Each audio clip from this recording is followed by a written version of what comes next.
What's up and welcome to another Mograph Mocast. I'm Dave. And I'm Matt, and joining us today is our good friend, Andy Needham. Hey, how's it going? And Mograph is a supplement to our site, mograph.com, which is a motion graphics tutorial site with tutorials, plugins, podcasts, and other Mograph stuff. And on the show, we talk about everything ranging from motion graphics to Cinema 4D, After Effects, plugins, render engines, doing business, doing taxes, being a contractor, or working for the man.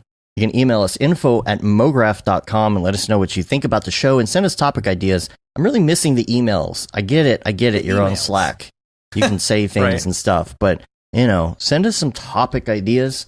And even if you want to send us some ideas of some people to be on the show, that'd be great. I think we have some people booked. We don't have anybody for next week. Maybe we'll do a solo show. Yet. We'll see. I think we are going to take that Monday before Thanksgiving off for once. I think we need a breather week. Yeah. Because we've been going nonstop, and then we're going to be going through the Christmas holidays, including the holiday show, the traditional holiday show with EJ and David Arya live from Camp Mograph. From the fake Camp Mograph. It's weird now. You think of that set and what camp actually looks like. It's a little right, dude. You just need different. to take a picture from one of the ones that we took while we were there last week and just stick that in the background. I need to reconstruct it in 3D. Yeah. No, a lot of stuff on the week wrap up, so I'm just going to dig right into it here.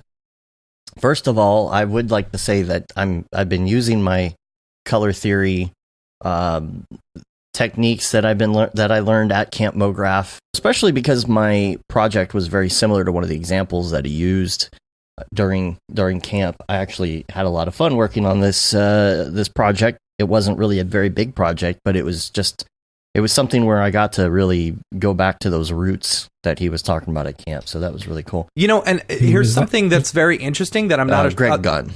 Oh, cool. I don't think a lot of people realize in cinema. Like, if you go to the little color wheel thing, it actually has, like, things that will give you the automatic complementary color and stuff. Yeah, secondary and... Yeah, it's very cool. Mm-hmm. Yeah, the so, color like, wheel's just great. being able to build, like, a really simple palette very quickly, you can do that very quickly. Yeah. And... Yeah, so that's... Yeah. No, go ahead. Oh, no, just the, that whole use of like swatches and stuff like that being, having that at your fingertips is really cool as well. And in R21, being able to just swap out a color quite quickly is pretty useful. You just right click and choose the swap color and then go to your next thing. Yeah, that's pretty sweet. Minor tweaks, but cool stuff. Yeah, it's always the little things that are the best. You know, the best little tweaks, the bevels, things like that. Just the little things. AE 2020 is out, and supposed to be, hooray, hallelujah, the caching stuff is all fixed. Well, want. It's not. You're still having problems? I can, yeah, because, it's not necessarily just the playback aspect of it not playing smooth, but it's really the fact that sometimes, my biggest gripe has always been that it just stops playing back at all. Mm-hmm. You'll hit one of your RAM preview shortcut commands. For me, I set the spacebar to full res. I set the 0 key to like a quarter or a third res, skipping frames just so I can run through something real quick. Mm-hmm. And it never fails. You go to another program and you come back, or your computer falls asleep, you come back and you hit that button and you see the caching frames start to go, but the playhead doesn't move. It's like, well, why isn't the playhead moving? I don't understand. And the solution, you try and purge, you try and do all that other stuff, doesn't work. Solution, close After Effects, open it back up. So I'm like, well, surely now everybody's singing the praises of 2020. Right. Cache is supposed to be working now. Oh, hallelujah. This is what they say every time. Mm-hmm. And then I open it up, same problem. Like, I left my computer, went to Photoshop, went to the bathroom, came back, opened my After Effects project back, and it's not responding the way that it should. So with that already not working, I was a little frustrated with that. And so when you're working on a project in After Effects and you're trying to align audio with a particular effect or some text or something like that, like a voiceover, the shortcut key period by default just plays audio back. Right. And you Yep. hit audio. Oh, okay, that's where that thing is, and that's where I put that text. Well, that stopped working. And it's so funny because it's going along the timeline. It's actually playing. Like it thinks that it's playing audio, but it's not. And I go into forums and I see other people are having this problem too. So I'm like, okay, it's not just me. Other people have this problem too. And it's so funny how many people apologize for AE. It's like, why are you apologizing? Why are you an apologist for them? Because they broke something. It's not fixed. I have no idea how to tell them that it's not working besides going in support forums. Oh, go on the motion design Slack and just talk to. Really? Yeah. That's what I need to do. You do, yeah. Yeah. I was because go on. So who do you talk to in there? Victoria Nice, I believe it is. I might have said that surname wrong, but she's great. Yeah, and the key part of the team there, so she'll hear and help you out for sure, man. Yeah, I was having massive problems with 2019 with audio playback and syncing and all this kind of stuff. Couldn't get the animation to. I was playing back, and it was just stuttering all over the place. Just didn't work at all. And when I switched screens over to Slack to have a little bit of a rant about it, the playback was perfectly smooth. So it was an issue with focusing of the application. And thankfully somebody heard me, and then I got this message saying, do you want to join the pre-release? And so I got 2020 early, and it's just solved everything. So I was like, oh, this is fantastic. And so, yeah, man, I'd just jump in there and just explain. Okay. Yeah.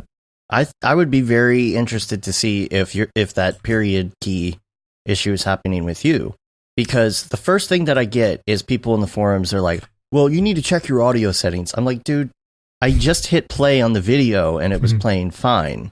It's not like when I hit the period key, my default audio playback changes.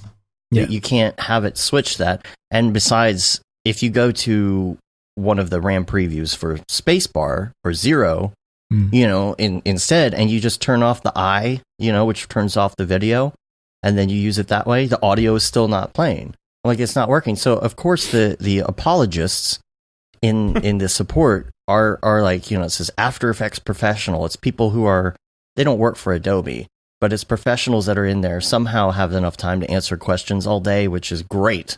But it's the first thing that I get from somebody is like, well, you really should be setting markers in Premiere Pro on your audio with those voiceovers, and then bringing that back into After Effects. You shouldn't be.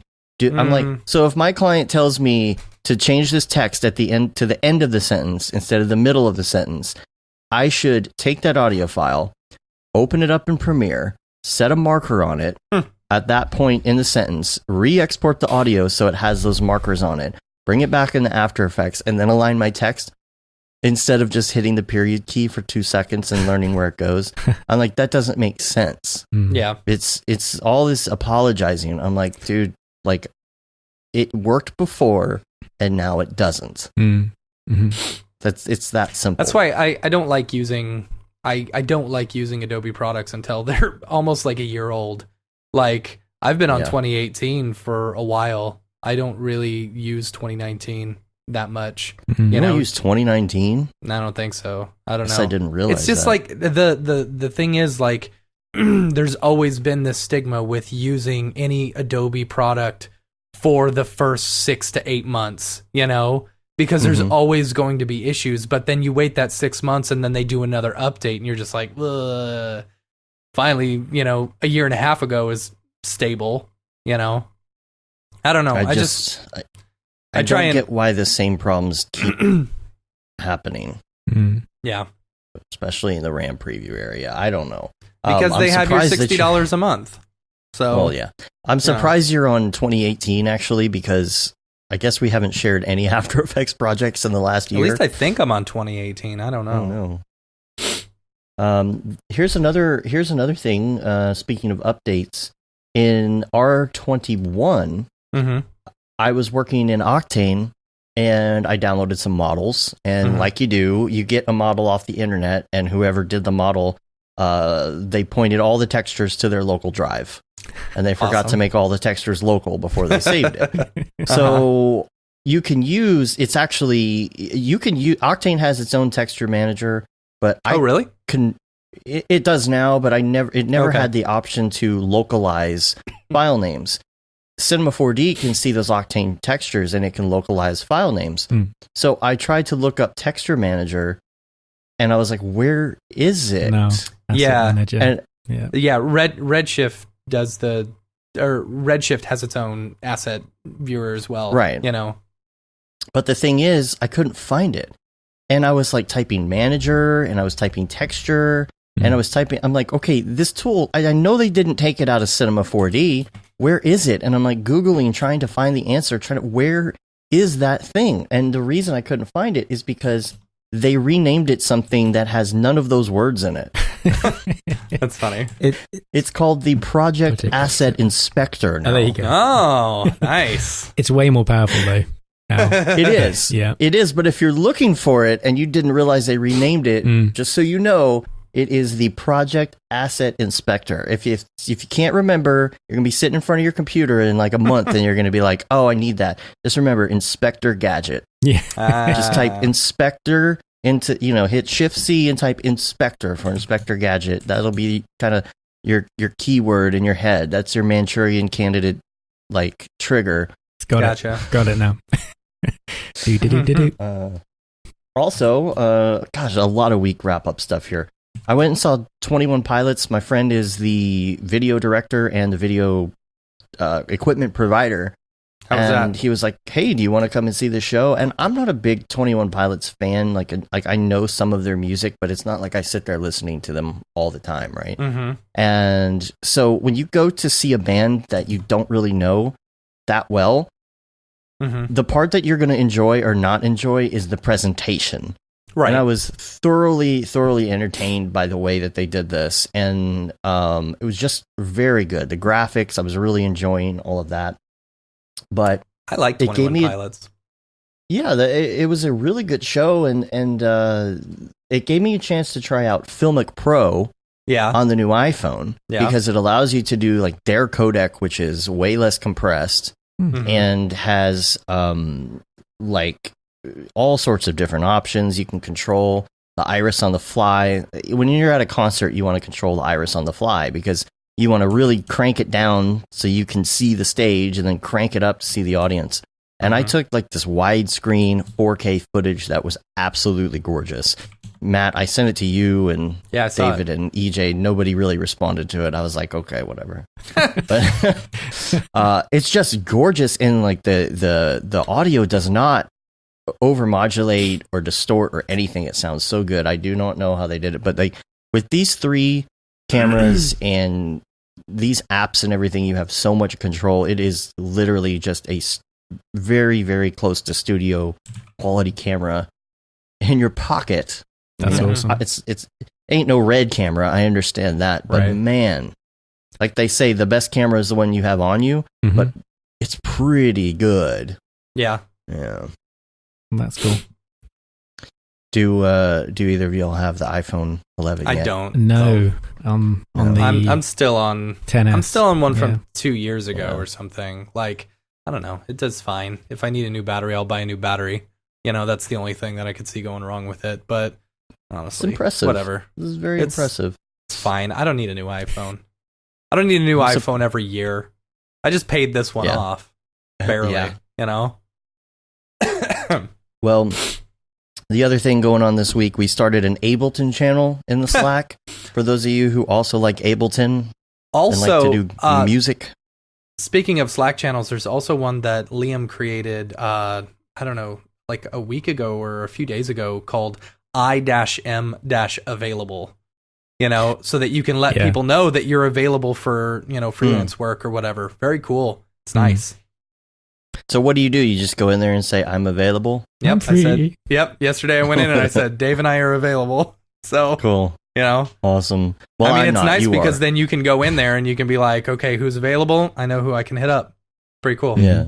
No, but Mark and I, it's really funny because I it's not like I really had time, but I'm like, I'm going to do me time, and I'm going to do something for fun, and I'm going to sit down with Ableton, got all my stuff set up, and I sat down at my desk, and I had a Slack message, and it was from Mark, and he was like, hey, dude, I'm just got Ableton installed, and I'm starting to mess with Ableton. I'm like, no way, dude, I'm doing that too. So we like send each other our beats and stuff, you know, and we're like sending each other YouTube links. There's like this guy who does all these Ableton tutorials, but he does it as a puppet of himself.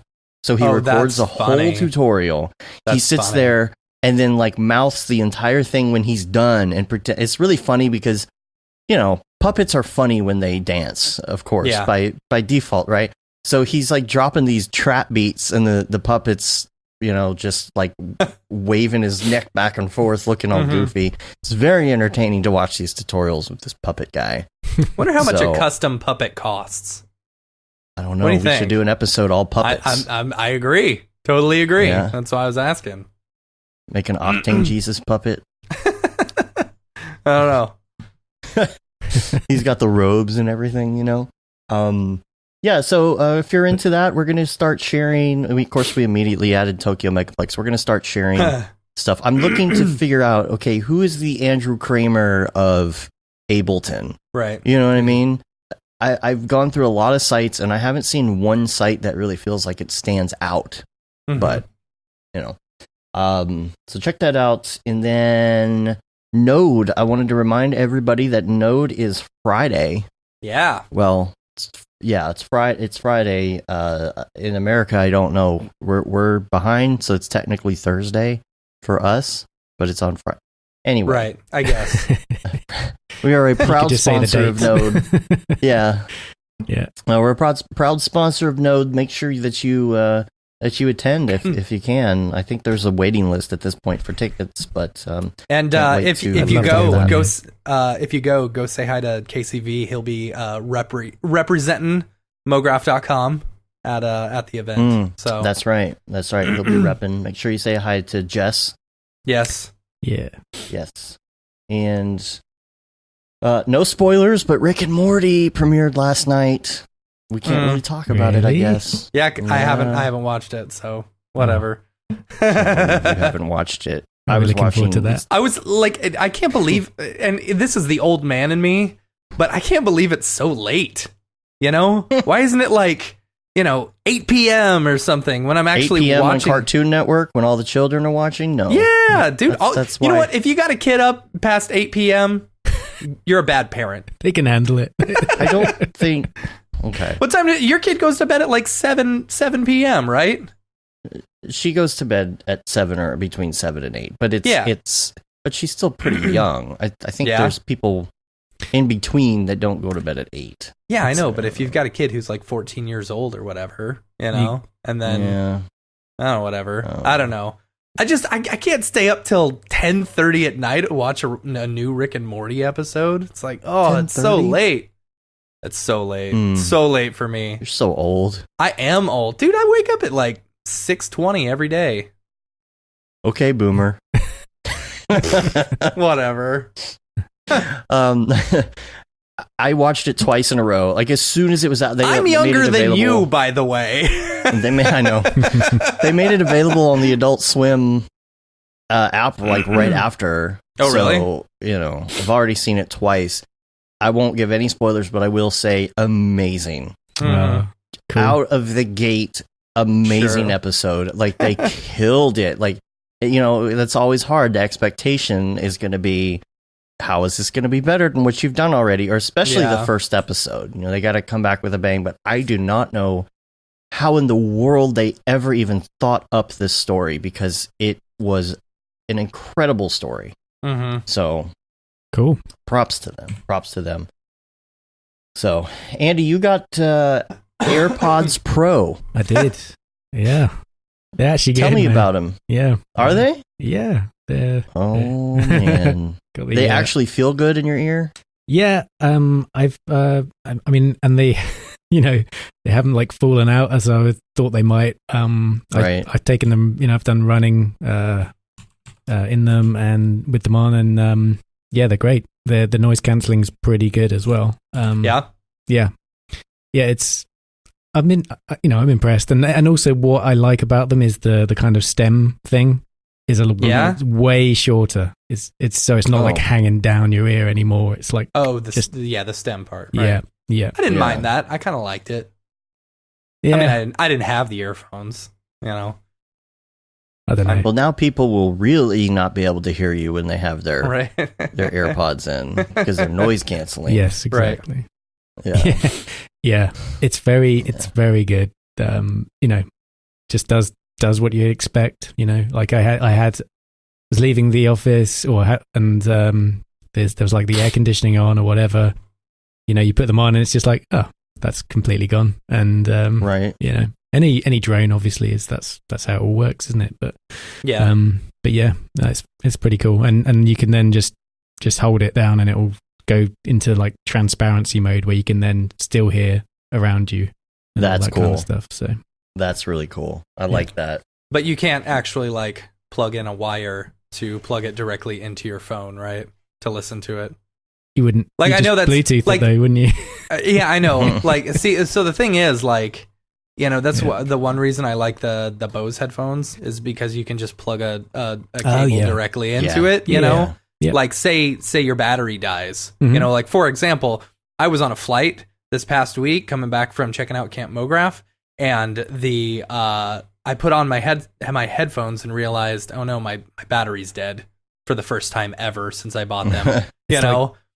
Such a horrible feeling as well. I'm about to. So I'm like, oh, that's okay. I can just I'll just charge it. So I reached to the two like external batteries that I had, and neither one of them had power. I was like, okay, well that's all right. I've got the little adapter, that plugs in from the thing to the whatchamacallit.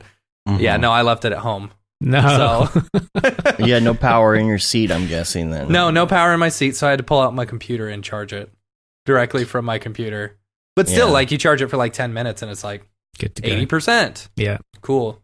Yeah, awesome. It charges so fast and then it lasts for like freaking ever. But I really like the option to be able to listening to anything. Like, I don't love noise cancellation. Mm-hmm. Like, when I'm on a flight and I do a 4-hour flight with noise cancellation, it kills my head. Like the pressure or whatever, I'll have the worst migraine by the end of it. And happens every single time I do it. But if I just put the headphones on and just plug it in directly, and not get the noise canceling, it's fine. Totally fine. Have you experimented, if you go on to the app, the Bose app, you can actually tell it the level of noise cancellation. You can I didn't know that. To do like a medium noise cancellation. Maybe I haven't that would tried help that. you. Maybe, yeah. You should try that. I should try that. I will try that. Yeah. Next time I fly in like a week. Oh yeah, that's right. We're going somewhere. Also, I've been noticing. Is this just me getting old? But I was noticing because I was watching some YouTube videos about Rick and Morty last night after the show. I was watching those fan theories and stuff. I found a really good one. It was really good, but the thing is, it was 20 minutes long, and the new cadence of how people talk in YouTube videos is maddening after a while. What do you mean? Like, give me an example. This younger millennial way of doing YouTube videos, it's just so... Hey, what's up, everybody? Blah, blah, blah, blah, like that. Yeah. But for like 20 minutes, after 20 minutes, you're just like... exhausted. Oh. I don't know. You got to keep people's attention. You got to be energetic and stuff like that, But I don't know, man. I was watching videos with my daughter as well because we're doing a Pinewood Derby car. Yeah. And it was the same thing. We were watching all these science videos and stuff afterwards from the same channel. And it's just totally everybody's so on all the time. It gives you a headache. Yeah. Yeah. I don't know. That's the oldie McMoldy in me. I don't know. Yeah. Okay. Yeah. Do we need to do our when we actually finally start the tutorials for this channel, do we need to do them like that? Yep. Yeah. In order to stay with it and hip. My wife calls it my Wolfman Jack voice.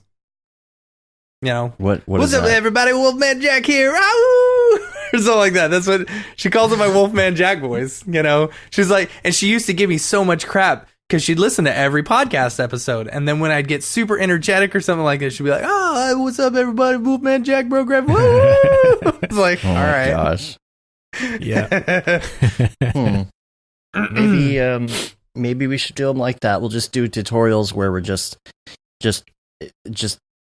goofy and flying off the rails and just on all the time. Not gonna happen. Hey guys, make sure to mash that like and subscribe button. No, wrong. So let's talk about 3D Motion Tour.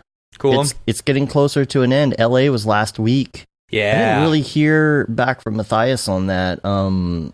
I got to get the footage and everything from him. Hopefully that all went well, and I bet that was a great time. Yeah. Denver is next week, November 19th. Yes, this is going to be insane. It is going to be insane. I can't believe how many people are coming to Denver of all places. You know? If you go to bit.ly/Denver Beeple with a capital D, capital B, you can look at the event page and you can get tickets for the after party. If you remember last week, Beeple put out like some stories that said that apparently we were organizing a party for this. So we talked to EJ. There will be an after party. Oh, it says sold out. Oh, is it? It's sold out. I'm sure it'll be fine, but I mean, it's not like we can control how many people show up. You know, well, it's one of those things where the brewery can only hold so many people. So right. Well, so you know what? If you want to come, just come. We're not going to stop you. It's a public place. Yeah, it's just about the capacity. I think he talked to the owners or whatever about capacity, so I think that's what he was basing it on. But it should be fine. But wanted to do like a little promo for this, so I went ahead and did a like my own Beeple daily to promote it this week. So I posted this and tagged Mike in it, and he was like, "Okay, I deserved that." I tried to do it in an hour. You should have 2 hours. You should have put like a picture of Brodor in the background, just peeking through. Yeah, it's technically there. It's in the glimmer of his eye. Right. But no, this is the 3D scan I did of his head at SIGGRAPH this year. But I put in the little Pokemon in the corner and the obligatory worker that's working on whatever is going on here with this giant beer. But it was fun. It was kind of fun to say, okay, how fast can I do this?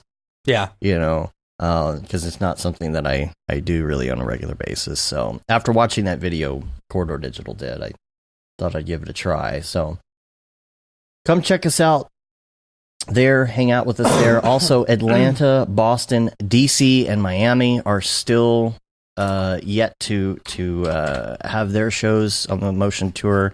The dates for that... Let's see. Boston, right? No, wait. Let's go back. Atlanta is tomorrow. That's November 12th. Boston is November 14th. The next Tuesday, right? Denver, November 19th. Followed by DC, December 2nd, and Miami, December 6th. And that's all that's going to be left on the tour. Make sure you check that out. Make sure that you do the promo code MG3DMT. For your discount. If you're subscribed to the newsletter, all that info is in there. You can get that discount because you get some good free software. Yeah, according to people, you get $40,000 worth of free software. Right. No, it's like almost $1,000 worth of free software, which is awesome. Yeah. I mean, 90. You like free money? You like free stuff? Yeah, come to the 3D Motion Tour. Yeah. You get a 30-day license for Adobe CC, 90-day for Redshift, so you can try that out if you're... Yeah. I know a lot of people are like, I'm an Octane, I need to try Redshift. This is a good opportunity. Yeah, totally. You get a Sketchfab 90-day license and a $100 Kit Bash coupon, which that's good. I actually bought a Kit Bash pack for that Beeple thing.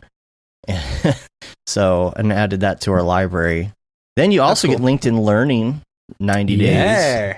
Yeah, you do. And then all the project files and resources and stuff from that from that perception animation that they're showing off in their demos. So I mean, that to me is so worth it just in itself. You know, being able to peek through someone else's files, like a professional company like that. You know, just being able to look at their files and see how they work, I think it's killer. You know? Yeah, and then I like that Adam says in the chat he respects Matt's tech perspective to just wait. If it ain't broke, don't fix it. I think that's actually my perspective, and I'm really surprised you actually said that. That's just on Adobe software. that only goes for Adobe software. Rick says LA was great. Noseman did a great technique breakdown, especially good explanation of fields, force fields to help people coming from After Effects, comparing fields to AE adjustment layers. David Glance he's Dave in the chat right now, actually. So he's going to be on the panel December 2nd in DC. So cool. That's awesome. He says he has no idea what he's chatting about. It'll be fine. It's easy. You just get a lot of questions from Matthias and just hang out on stage. It's fun. It's a good time. Yeah. And talking about his eGPU not working. Yeah, I've been trying to help Dave diagnose. He's gone from Sierra to High Sierra, and he just needs to do a simple script change. But work gets in the way of that kind of stuff. But we'll get it sorted, Dave. We know Glands is how you put it. Yeah, we know all about work getting in the way. Yeah. Yeah. Glands. I always see his photos on Instagram, and I never knew how to pronounce his last name. There you go. All right. Let's see what else is on. Oh, Matt, I'm going to leave this. There we go. I was wondering when you were going to get to it. It is time to talk about the next Camp Mograph. Camp Mograph. Super pumped. Mark Cernosa and I went out to Portland last week. We've been looking at this place for a couple months now. Well, no, maybe like a few weeks. Now that I'm thinking about it. Wow, it hasn't been that long since Camp Mograph. Feels like it's been forever. There's been so much work. But we've been checking it out for the past couple weeks. We've been talking to the directors and stuff like that, getting everything worked out. We are super pumped. The next Camp Mograph is going to be in Portland, Oregon, at Camp Collins. So let me see if I still have that Bitly link, but you can check out some of the pictures. I think it's bit.ly/Camp Collins. Yeah. bit.ly/Camp Collins, and that sends you straight to like their the Google Maps. You can check out some of the pictures, but it's so cool. It's like there's treetop cabins and the Rotary Village, which looks like old Hobbit houses, which is awesome. Like you don't have to enter through the Hobbit hole, but you can if you want. If you want, it's got look at that. It's got doors on either side that you can enter through. We've also got an adventure village. So, like, what's awesome about this year's I guess next year's camp is that the Rotary Village and the Treehouse Villages, they actually all of the villages are heated. So we've all got heat in all of them. So which is awesome. The Treetop Village and the Rotary Village, they have carpeting, floors, and stuff. It's definitely not as rustic as it was last year. If you want to go for a slightly cheaper, more rustic option, we've got those in our Adventure Village as well. The Adventure Village is similar to the one that we had last year, just with a little bit more insulation and heat as well. So, but all of this is going to be awesome. There's like a 3-story climbing wall, which is absolutely insane. And there's a ropes course. Like basically you go to the top, Dave, go back up, see if you can go back to that bridge. So there's this bridge. Yeah, I think, yeah, there you go. So this bridge, that's actually from the top of that 3-story climbing wall. So you cross this rope bridge and it's actually like shaky and scary and amazing, like I think it specifically says like only 5 people at a time across this bridge, But so from the top of there, you walk out and you get to do this whole like ropes course from 3 stories up. It's totally insane. I'm so pumped about it. And there's so many good hiking trails. It's right next to the river and stuff like that. And this place is so nice. And some amazing things. Linens. No, it's not Denver. Sorry, Sean. This is Portland, Oregon.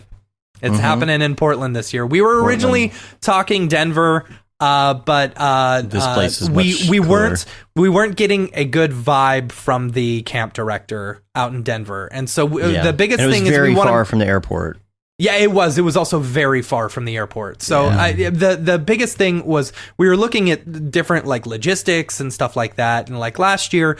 Camp Abnaki was absolutely gorgeous. We loved it. But we tried to minimize the amount of things that were tougher for us. One of them being like if we were doing a shuttle, that shuttle drive, 45 minutes, there and back and stuff. And with it being such a small airport, we wanted to try and limit that. What's awesome is this is technically in Gresham, Oregon, which is right next to the airport. So, it's 30 minutes from the airport. So we'll be able to do the shuttles really easily, and we won't just get like totally lagged doing the shuttles, having to do a, hour and a half to 2 hour shuttle, one person at a time. But anyway, so, and the whole grounds are absolutely amazing.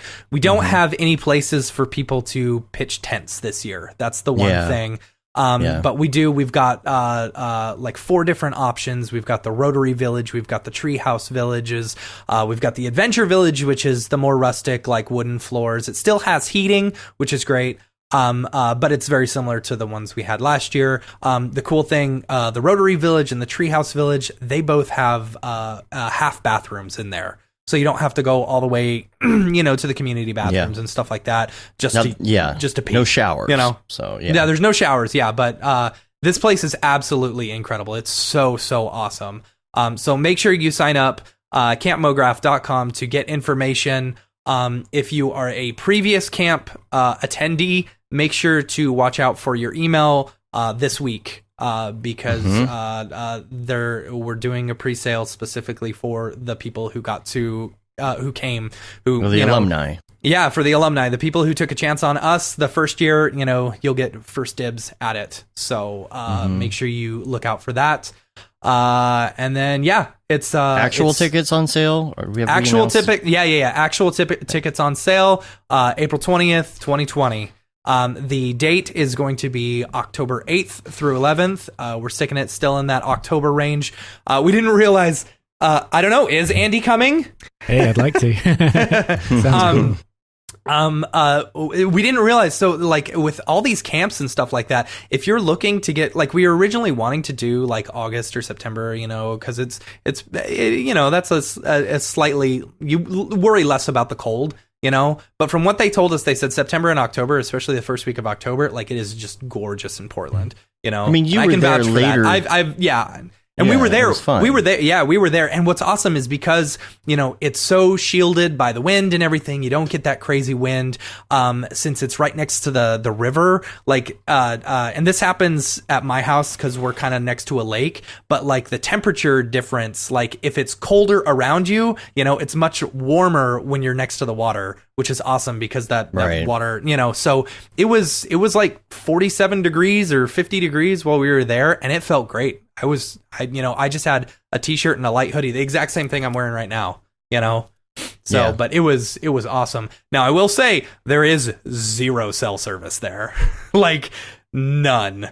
I couldn't get any cell service, but, yeah, we're gonna have to rely on radios more next time. I think we will have to rely on radios. There is Wi-Fi. There's a couple of buildings with Wi-Fi, so you could do some Wi-Fi calling and stuff like that. But yeah, there is. I mean, but if you're really looking to call someone, just hop in a car, take a small little hike or whatever, and then you should be able to go somewhere to where you can get some cell service. But yeah, the second I got out of the car, I was like, "Oh yeah, no cell service." So it'll be perfect, though, right? Yeah, that's kind of like the point, isn't it? Getting away from right. So if you really need to, make a phone call or something, there's Wi-Fi, so you should be able to do that. But this place is absolutely incredible. Like are so incredibly excited about this, and it's going to be amazing. So this make sure you sign was up. like this year's was the rustic, relaxed feel. Yeah. And then this one was the adventure. This one's much more adventure and stuff like that. Yeah. So it's going to be great. It's going to be great. And we have one speaker lined up. I'm not going to say who it is yet. Mm-hmm. And I think we have 4 teachers signed up already. Not going to say who they are yet, but y'all are going to be so pumped. Flip once you find out. The drawback is that we have a very small number of tickets to sell. It is, yes. So we learned this overly pack it. Yeah, the last year's thing, we were like, well, we can fit 200 people. Let's sell 200 tickets, and we didn't end up selling that many. So it ended up being like super small and intimate and stuff like that. We had about 75 people, and that felt like a really great number, so we're going to up the number a little bit more. We've got some tickets for like sponsors and ones that were like ones that we're giving away for like the X-Particles Challenge, Yep. And so, there's going to be a very limited amount of tickets. So if you are looking to get one to camp, I would definitely say save up, get ready, get on that email list because it's going on sale April 20th, 2020. So for 2020. For 2020. It's going to be amazing. Blaze it. Oh my gosh. So, all right. Well, let's talk to Andy a little bit. I wanted to switch over to Ravcock. What's your flavor? And I've been using, so it's really weird. It's in this transitional phase where, like you do around this time of year, where you're using maybe like both versions of Cinema 4D because the plugins are kind of transitioning and stuff. So right now I have my old version of Octane on 20 and I've got 2019 Octane on R21 because I'm playing around with it. I'm checking out the new features, so when I can use it, I use it. I'm not necessarily using it for certain things just because I don't know. It's so hard to get everything moved over, but super advanced like client projects, I'm still kind of far back. But what I'm noticing with the new version of Octane is it feels a lot more stable. And I don't know if it's driver issues or what I had going on with R20 and Octane 2018 lately. You're in 2019, right? Right. And 2018 was crashing a lot for me. And so I decided to move over to 2019 in 21, and it is super stable in comparison. So, have you seen the new displacement or like being able to mix the vector displacement? Yeah. Well, there's that as well. But also being able to mix displacements and stuff like that. And I followed all the directions and I cannot get it to work. Really? It does not work. I was trying to mix them. I did everything correct. Everything was mixed right. I even looked online, saw other people's nodes. It's weird. It just wasn't working for me. Maybe it's specifically 2019.3. Are you on that one? 0.3 just came out, so no. Oh, okay. Well, I think maybe that was the case. Maybe grab that one. Yeah, I don't know. Andy, are you still Octane mainly, or what's your? I use been using Redshift a lot actually recently. Yeah, but still have an Octane subscription, and like you have found, I find it a lot more stable now. Which is great news. It's still great. And it's just great to have the variety now, but like I was working on a job last month, and I was using Arnold, and that was cool to go back to that, even though CPU whatever, but they have the render farm that just takes care of all of that heavy lifting. It's an Arnold's really really cool. I've been a big fan of Octane for a while. I do like it. But like I say, I just tend to use whatever is the one for the job. I don't really stick to a particular one. Same here. Yeah. I really want to, like, from what Chad Ashley's been teasing about Arnold 6 or something. The GPU? That the GPU stuff is finally faster than his 32-core Threadripper, which is... Yeah. Yeah, That's which insane. is... Yeah, very exciting. Very exciting. I've heard a few people saying that once that comes out, they're probably going to make the switch. Yeah. You need RTX though, right? You need the... I think that is the case, yeah. Yeah, I think and at it least only 2 does cards. RTX. Yeah. Yeah. Like That's synced interesting. up. Yeah. Mhm. So you might not necessarily be able to use, if you have a GPU farm that still has like 1080s in it like we do, or Yeah. 980s like Matt does. Yeah. Yeah, I got some 980s. Yeah. They're still hanging in there. Ooh, man. they're trying. I just use the plow. And it was so this week, I had some problems while trying to send stuff. I was doing Redshift, and I was doing some Redshift proxies because I wasn't sure, it was a very big scene. And so I wasn't sure that, I wanted to make it as cost effective as possible, sending it over to the plow. And I wanted to use as little amount of processing power as possible because, maybe I have to render something on my end or whatever. So I had so many problems doing these Redshift proxies. For some reason, I just couldn't get it to work. I finally said, all right, screw it. I put it was just a tree. It was a tree. It was a Redshift proxy of a tree. And so I was like, screw it. I'm just going to put the tree in there. I'm going to use my matrix object, whatever. I'm just going to let it go, Dude, it ended up it was 90 frames. It ended up costing me $15. So I was like, what a waste of time. I wasted 4 hours to try and save some money. And it was so cheap anyway, Yeah. So I don't know. I was mad at myself. I wasted so much time trying to make it cost effective, and and it was already cost effective. Yeah. Whatever. So I mean, you were trying to build it the right way. You were trying to make your scene and efficient. I was really looking at what if I have to render some things locally, because you never know, who's going to be sending what to the farm and how quickly you'll be able to get it back. Even though I like Pixel Plow so much more than I do all the other render farms, specifically because when you send something, it will start, no matter what level you're at, it'll just go slower. Other ones, you've got a queue and you got to wait to be at the front of the queue and stuff like that, which I don't like. Anyway. French Monkey's in the chat. French Monkey. What's up, French Monkey? Is your internet good enough to where we can do a show? Because that would be seriously. awesome. I want to talk about audio too. Yeah, seriously. You got a new song dropping, don't you? Here soon? Maybe, or was it a whole album? I think it was just a song. On Spotify, check it out. Yeah. You follow him on Instagram? He's always posting stuff. And his dog. He posts a lot of pictures of his dog.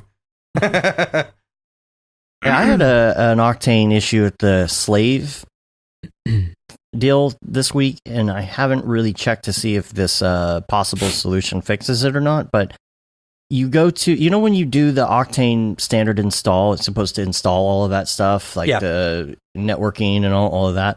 Well, it installs these shortcuts, and the shortcuts don't go to anything. So you try and launch do the install the slave daemon or whatever. Yeah. And you click on that and it says Windows cannot find the shortcut. And I tried it on another computer. Weird. Same thing. So I went asking for some help on the Slack channel, and the suggestion I got, I guess it depends on if you install the exe or if you download the zip file and do it that way. So I'm going to try that and see if it works. So we'll see. French Monkey says new single in 2 days, album at the end of the year. Yeah. There we go. Oh, wait. By the way, completely forgot about this. 4 days ago, Beeple said new short in 4 days. Oh, yeah. Yeah. Is that coming out today? I don't know. I mean, I guess so. I mean, it was 4 days ago, right? You sure that was 4 days ago? I messaged him. I said, I am equal parts terrified and excited. Right. I wonder if it's out. Let me check the Twitters. Because that thing's going to blow up. Let's see. Beeple. B-E-E. I'm typing. What? I'm typing. I'm clicking. And nothing yet. Nothing yet. Okay. Well, we'll wait and see. I don't know. Hmm. I can't wait to see what it's going to be, though. Right? I'm excited. Anything else for Ravcock? Yes. Jules posted he's a work in progress for Octane 2020 is the split focus. Remember we were talking about the that? split diopter. Yeah. Yes. Yeah. There was a Yeah. few people. I think that specifically came from people requesting it in the Slack, which was cool. Like they're actually going to have a split diopter like lens and stuff. That's pretty cool. Yeah. Let's see. That's about it. Let's go to some topics, which Do it. I want to talk to Andy about his background. I feel like we've talked a little bit about it before, but I don't know. I feel like some of our guests, we have them on and we just assume that everybody knows who they are and where they came from. And I mean, everyone You know. should know who Andy is. everybody should Come know. on. Yeah. But where did you go to school or not go to school to learn what you And know? what did you or did not study? Who are you learning? Yeah. I did to learn things about motion design. Yeah. So you specifically studied motion design? No, I didn't. No, No. So what I did a multimedia production course, but Cool. I mean prior to that I did for like a lens-based media. It was called. So Oh. photography mainly. Okay. You know, and that was just like proper developing with the chemicals and all that kind of stuff, which was great fun. But yeah, when I got, you know, starting to use things like After Effects was at university in my almost my second year, I think it was, yeah. And we weren't really, you know, taught it. It was just the software's on the computers, you know, and you can use it or not. Right. Have at it.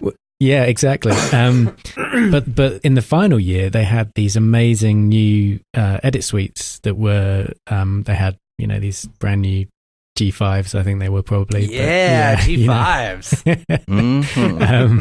So my friend and I, we did a music video together, and so he was in one booth like cutting it, and then I was in the other one doing all the visual effects and stuff like that. And we kind of just, you know. Well, I certainly was getting more into After Effects and things like that through, you know, just hands-on projects like that. And just, but I mean, most of the course was kind of Flash, Director, things like that, you know, all those Macromedia things as they were. And just sort of building enhanced CDs and things like that. So in the end, good old enhanced CDs. Yeah. With the autorun.bat or INI or whatever. INI. Yeah. So what we did was we did the music video, and then we packaged it up with an enhanced CD, put it in a box, all that kind of stuff, and it looked like it could be sold in the shops. And yeah, it was a good one to do. It was fun. But remember they used to sell those mini CDs, and it was really gimmicky. They had the top and bottom cut off. They looked like a business card. Oh, they weren't even round. Yeah. And you would have to make sure that you could fit your presentation within that size so that you could do that. You could hand out the CD business cards. Right. Yeah. CD business card. And then you'd have people who try and put them into their computer, like the slot load. The slot load. Yeah. It's like, oh no, sorry. No. Need a tray. Yeah. So yeah, I mean, it's self-taught, guys. You know, as we all are, pretty much. Yeah. But you know, I guess. Oh man. Yeah. I after that, I was I started working for a company, just, you know, freelancing, and I was doing a lot of editing, and there was the kind of, you know, do some motion graphics on the side to kind of pepper the edits with and all that kind of stuff. And I just kind of enjoyed doing more motion. I like editing. I do. But I think you still do a lot of editing work. I do a fair bit actually, because my my courses on LinkedIn Learning and also GSG Plus, I edit those as well. So so you know, there is that, and also I just did a job recently for Reef, like the sandal people. And that was a kind of motion design kind of edit thing. It was all pretty fast cut stuff, but yeah. So it's a mix of all that kind of stuff, really. What are you doing for GSG Plus? I did the R21 intro kind of thing. So and then a couple of tutorials as well. Just recorded a kind of quick tip recently, and also a longer one. And yeah, there's one that's been out there for a while, which is about kind of field forces and yeah, and the first one was more about sort of particles and things like that, and the others are about cloth. So cool. Yeah. Cool. Yeah. I think have you checked it? Have you checked it out, GSG Plus, or? I have. I Yeah. mean, I mean, I haven't looked at anything. I'm not a member, so Oh, okay. Right, I got nothing to say. I mean, I don't need another subscription. Honestly, like no offense, but I don't need another subscription. Yeah, I'm sure. Like I know we're about to hit our like the hardest part is, especially during this time of year. You get so excited because there's these great Black Friday sales and stuff like that, and you're like, oh sweet, renew my maintenance, at this time or something like that, and then you realize it comes around again. That's what you're going to spend your money on the next year. You're kind of stuck in that cyclical cycle of now every Black Friday I have to purchase all the things. I have to extend all the things. Yeah. 2 X-Particles licenses, 2 X-Particles, Redshift stuff comes up, Redshift, two Redshifts, and I don't know what else, probably RealFlow. Yeah, you end up kind of messing up your budget with those Black Friday subscriptions. I know, especially when you're trying to give yourself a hefty bonus. Yeah, you need that Christmas bonus, yo. Right? That's the thing, isn't it? Yeah, if you're taking all the profit out of the company, right? On the you do. Yeah. I hear you. Yeah. I mean, it's pretty cool. I like it. I like the fact that I think the other artists that they've got doing courses is great. Zachary Corzine's course is cool. And it's probably worth a monthly subscription just to check that one out. I'd say it's cool. But yeah, you get the kind of material packs and stuff now, which I thought was a nice that's touch. Cool. Yeah. And that's that kind nice, of that's a nice took addition. it away from it took it away from just being about tutorials and stuff. So for sure. Yeah. And I think it just means that they can put more stuff out that is, in a quicker way to the subscribers. But yeah, it's cool. Anyway, I wish we could have talked to Chad more about it when he was on. We had like the worst technical problems on that show. I feel like we need a redo of Chad. Yeah. Which one? We just kept having audio. My audio kept screwing up on that episode, and it was so messed up, and everything was just falling apart on that. I'm going to have to see if he wants to come back on after the first of the year. Yeah, it's tough if you lose the rhythm and all that kind of stuff. And yeah. Luckily, my problems were 3 minutes into the show instead of exactly. the whole show. Instead of every 3 minutes. Yeah. So let's talk about the X-Particles Challenge.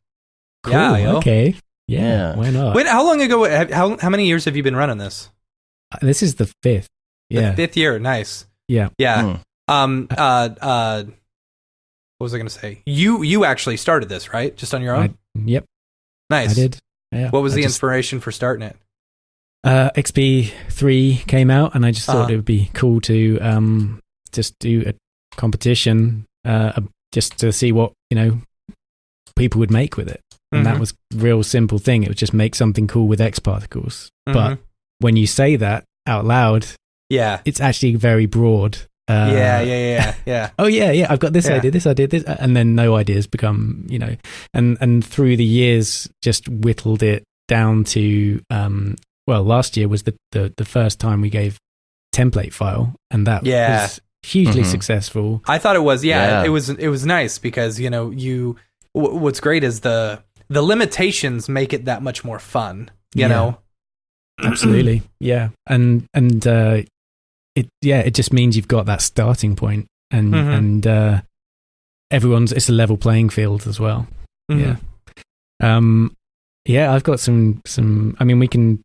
Yeah, the idea being this year, and for most years, but this year, you're going to create a 1920 1080 Mhm. 30 FPS animation up to 150 frames, and then just get that in by pretty much the stroke of midnight on 22nd of December. So, and that's Pacific time, so you've got that extra time on the Gotcha. west. Cool. I guess, or it all levels out. But there's It's a good list of prizes. Oh, dude, I've got some news. Let's hear. Yeah. So we have some new sponsors. Oh yeah. First up, and this is in no particular order. We have we have Ace 5 Studios, who Alexei. He's always like. He does supportive. the really awesome character stuff. Like he's a really awesome character modeler. If you saw the half-res titles that Boxfort did, the little 3D character on the scooter, I'm pretty sure that was one of his characters that he made.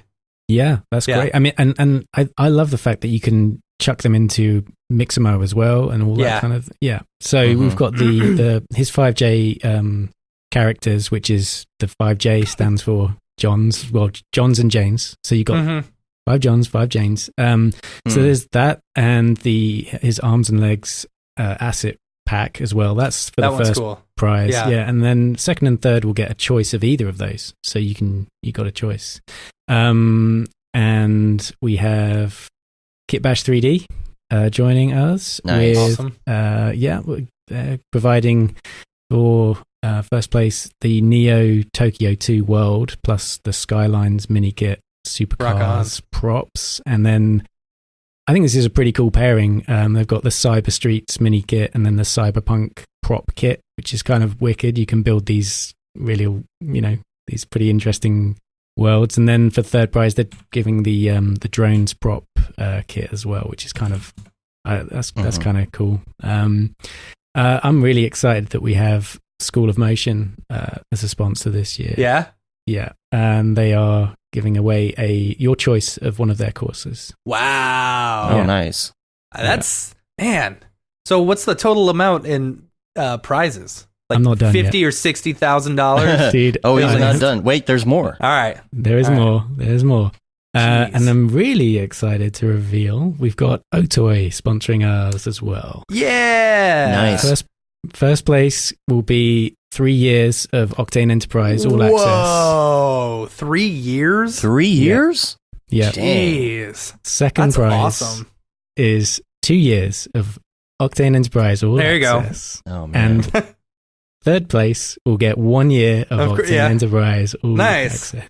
That's awesome, man. So I'm going to add those details to the website, and we're going to post some. And for those who are just listening, those are just the new ones that have been added on. Those are just the new ones, yeah. Yeah, like what's already on there is the Asus Turbo GeForce RTX 2080 Ti graphics card, X-Particles plus Cycles 4D, annual subscription to LinkedIn Learning. We've got a couple of 3-month subscriptions to LinkedIn Learning. Annual subscription to GSG Plus. Some video Copilot stuff, which is awesome. Tim Clapham training bundle. That's everything that he does. The whole whole kit and caboodle. Yeah, that's awesome. Wow. Plus a $200 store voucher to spend at Hello Lux as well. And of course, last but not least, a ticket to Camp Mograph 2020. Yeah. It's gonna be awesome. Yeah. So this is you can. I'm going to start to kind of organize this into a visual of what first, second, and third will be. But as you can see from what I've just mentioned, it's pretty huge. That's super awesome. It's exciting, and I'd say if you're interested in winning or having a chance of winning that, then get in there, there's a Vimeo group as always. Do you have a Slack channel at all?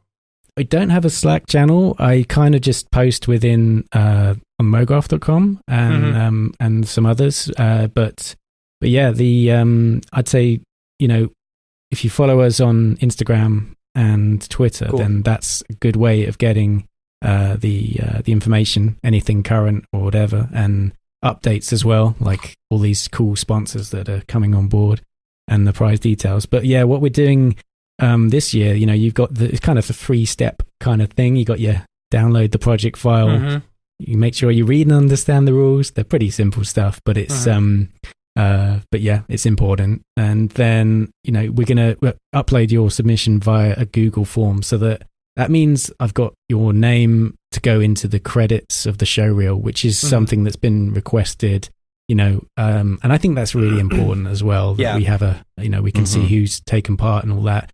And it also allows me to kind of get in touch with people much easier about, hey, you've won or whatever. So it's just, for sure, rather than kind of hunting down like a username on Vimeo or something, it's just like, it just keeps it a bit more organized for me. And then, by all means, put your entry into the Vimeo group so people can see it. I mean, there's an entry in there already, which looks great. So, somebody straight out of the gate has uploaded something. So, someone's in with a chance already. Yeah. There you go. If no one else enters, then this person wins everything. That's nice. So, there's 41 days, 12 hours, 49 minutes to go. The clock's ticking, but it's but yeah, I think there's motivation there in the form of those prizes to actually put something together. And for sure. And also, check out the judges as well that we have this year. It's a great variety, and this is also a really good opportunity to get your work in front of these people as well. Right. Yeah. So we've got Barton Damer, Ryan Summers, Brandon Parvini, and Nick Hill, Nydia Diaz, Mario Chamfuk, and Robin Haddo as well.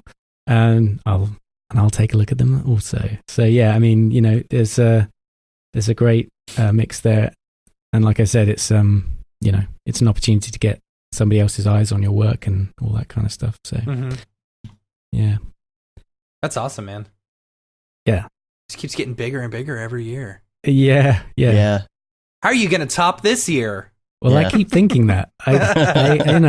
Like it's crazy because we gave one of the big prizes in the first comp challenge was obviously you get X-Particles is pretty decent and quite an expensive plugin if you're buying it first hand, right? Straight away.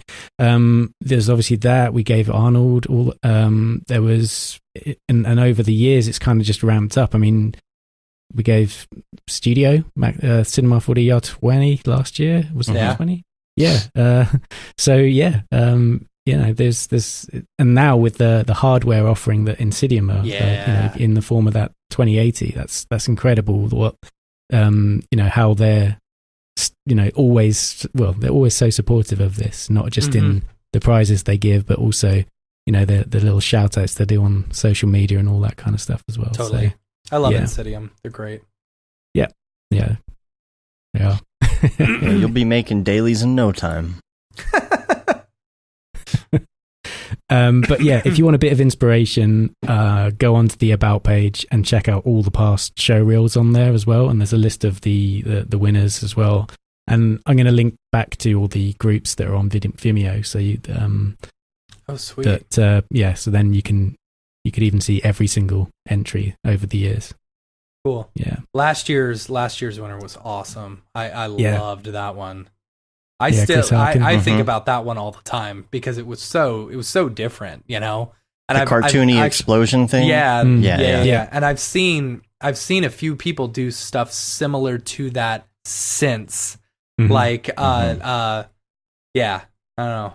If you frame through that and step through it, it's there's some amazing frames in there. It's great. I remember seeing it before the winner was announced, and I was like, man, that's. I think somebody posted it in some forum or Facebook page or something when they finished it to enter, and I was like, oh man, that's gonna win. Yeah, so good. Yeah, there were in some comments. I think on the Vimeo, on his Vimeo page, it was like and one and or something like that. That's funny. Yeah, yeah. But yeah, all the past winners have been amazing. All these results, and in fact, I just think anyone who gets something entered is doing something cool as well. Man, yeah. I can imagine like judging these things from previous years, where it's just like you basically are giving 100% total freedom to being able to now limit it. That's got to be a little bit easier on judging. It is, because the focus is definitely just like on the use of X-Particles, and it's like, right. Oh no, and it's we also, don't have to worry about. I'm sure there's some creativity that goes into it. And are you able to check out the project files as well? Is that like a requirement? That is for anyone who gets to like more of the later stages. Yeah, and just to double check everything's in order. Right, that they're actually using X-Particles. yeah, exactly. Yeah, but yeah, and that was Matt. Chris actually put his project file up online. Oh, really? Yeah. So that's awesome. Yeah, check that one out. I think we were even sort of sharing it on the old website, but yeah, I mean, you can try and find a link and put it in the show note. Mm-hmm. Awesome. Yeah. Really, really good work. Like from all the previous years. Yeah. So in your day-to-day now, what are you doing? What are you mainly doing now? I'm still mixing it up between some client work and recording training and stuff. But I'm doing a lot of I'm doing some sort of consulting as well with a company called they're called Created. They do a course which is kind of bridging the gap between, I guess, online learning and actually going into place. It is a part-time course, but there are the content is delivered online, but you do get to go in to their base and for initial sort of kickoffs and things like that, and also to meet the team, and also there's mentors along the way as well, and so my involvement with that was kind of working out the in conjunction with them, just working out the syllabus and the what we'd need to take somebody through, what they're not filling in any knowledge gaps and all that kind of stuff, because there's a variety of different kind of levels of skill that go into that course. And now I'm going to be recording the Cinema 4D portion of that course with just doing it in R21, bringing it up to date. Rock on. That's cool. So that's cool. And they're I think it's a great it's a great course, and the people that are running it are fantastic as well. I think in the past there was somebody who was either a founder or have you heard of Escape Studios? Have you heard of that? The name sounds familiar. Yeah, it's kind of it was an established thing over here, but yeah, now this is what they're doing now. Obviously, Escape still goes on, I think, but yeah, they're branching out now to now that the first year of the motion design course is kind of coming to an end. They've got visual design, experience design, so branching out to different types of courses. But yeah, my main kind of focus and involvement is with the motion design one, and it's interesting as well. It's it kind of working with them forced me to cut a new show reel as well, because when I was doing a talk, they said, "Oh, have you got a reel?" And I was like, "No, maybe I should do one." That's funny. Yeah, so so that was good. So it helps me as well. Yeah, but yeah, I'm recording for LinkedIn Learning a lot, and yeah, just wrapped up my my contract at the moment, current thing with GSG Plus. So Cool. there's yeah, I mean, like I say, it's good to have it. I think it's kind of, for me, interesting to be on a variety of platforms. Yeah, you are on a lot of different Yeah. platforms. I was gonna say, Yeah. what's your percentage of Oh, like dang, yo. what? You asking him what cut he gets? No, not at all. No, I'm asking what percentage of your income is based off of, like, tutorials and like doing the online learning stuff versus like client work Freelance. and stuff. Yeah. Interesting. I would say, because it depends on the with this is a tricky one to answer. That's fine. Okay, how much of your day, how much of your week or month or whatever is spent doing online learning stuff versus doing client work or whatever? Yeah, let me put it, not to put it into like terms of like money or whatever. well, in another way, you've put together a tutorial yourself, right? And that takes a lot of time. And so whereas you go and do a day for a client and that's that done, So when I'm on a roll with client work and all that kind of stuff, then it's way better in terms of the what I get from training and stuff like that. So but what I'm trying to do is kind of bring them a bit closer so that the effort that I put into the training is returned at some point, and that's not always possible because it's the process of putting them together is like you're kind of like you want it to be, you want the course to be, or the content to be understood by the target audience and all that kind of so I'm trying to be mindful of that, and sometimes I'll have to just rethink my approach or whatever, and then the next thing is making sure that there's something kind of interesting and visual on screen as well. So you're actually then making a project file that looks interesting rather than just showing somebody, oh yeah, here's a cube, here's a cylinder or something like that. Yeah, see, that's one thing that I've noticed with a lot of tutorials. It's like, I think that's one reason like Andrew Kramer was and Nick Campbell were very successful in doing tutorials versus ones where you're just going online and searching by YouTube.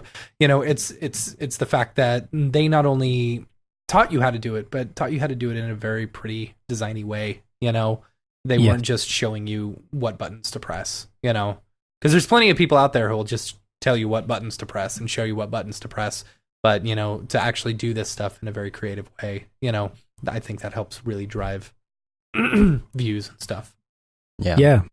And it's hopefully holds the viewer's attention a bit longer, and that's another thing to be to think of as well is are you have you got to the point are you just laboring on it or whatever? Particularly with like LinkedIn, there's usually a kind of, you've got to get it done within kind of 7 minutes or something like that if possible. There's a certain style to that kind of training, but and some things are a bit looser. Maybe you can just be a bit more kind of conversational or whatever. But then again, we are the tone is usually just talking to a friend about what you're what you're explaining, and I like that. I like that. But it's important to have something visual and that the message is clear. For sure. It's one of those things where if you're doing a long course, you can get in all that conversation, but if it's 7 minutes, you got to be like those YouTubers doing their hey, what's up guys, I'm gonna get right into it. You just got to do the whole. Well, yeah, bear in mind as well that a lot of people, they look at if I were to look at a video and I'm thinking, okay, I need to I need to know what this technique is. Oh, it's like 25, 30 minutes long or something.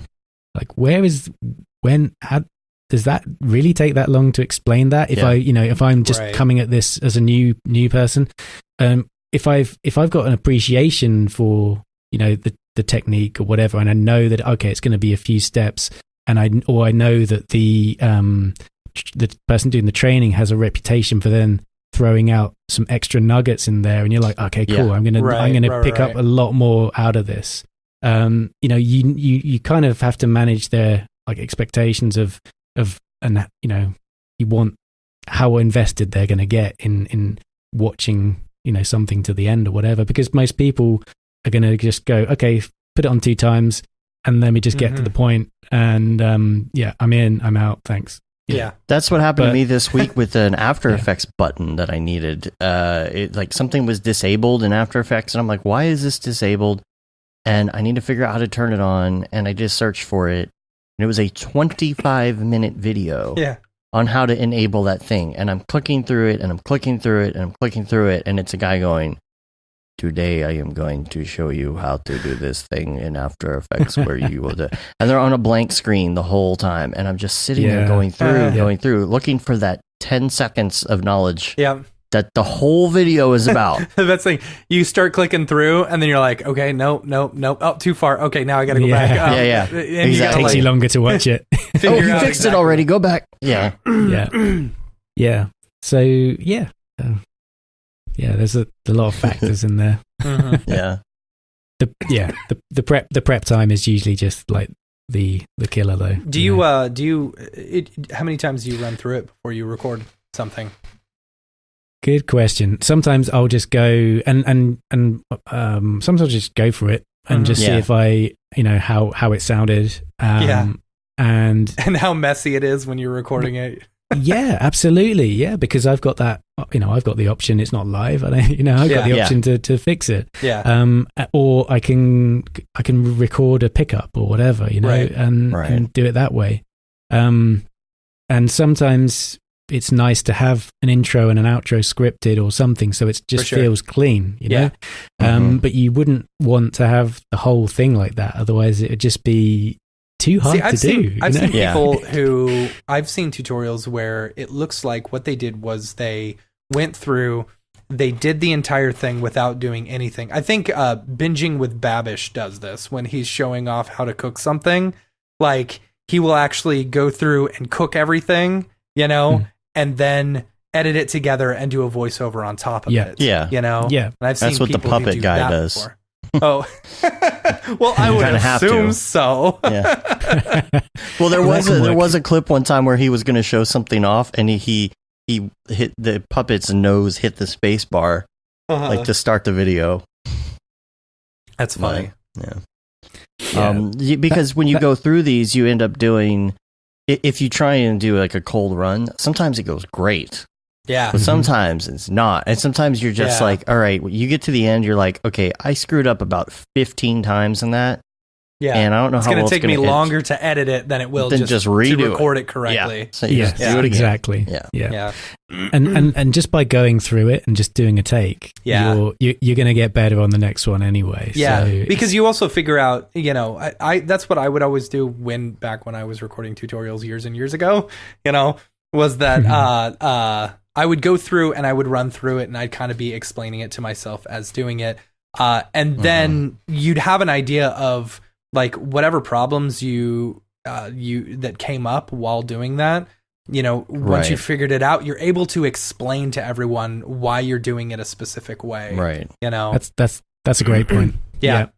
Because you can show, and one thing that I always admire about Tim Clapham's training actually is that he will say, here's a way, here's another way, and here's the way that we're going to do it, because this is the optimized way or whatever. But anyone who's used Cinema 4D knows that there's so many different ways of getting to the same approach, pretty much. And there's usually no really wrong way. It's just there might be a more efficient way, and thankfully, well, someone like Tim who has like ridiculous knowledge can explain all of those and help you, which is great, because if you're in a professional situation, you might be presented with one of those problems that is not in the tutorial, or even jumping into someone else's project where they went away. They did it differently. Yeah. Exactly. Yeah. Exactly. And so oh no, it wasn't in the tutorial. What am I going to do? Right. Well, guess I'll die. I don't know. Like the going about it that way really helps me when I'm doing the longer presentations that are going to be live, that I really have to practice. It's like you can't edit this. So like when we do something like NAB or SIGGRAPH, I'll really write out what I want to do to start. You've seen I'll have pages of things, and it's because I don't ever write notes. I don't ever write notes. I'll only write notes on something that I specifically need to remember. Like just to remind myself, hey, idiot, make sure and thank this person. Or so and so. Oh yeah.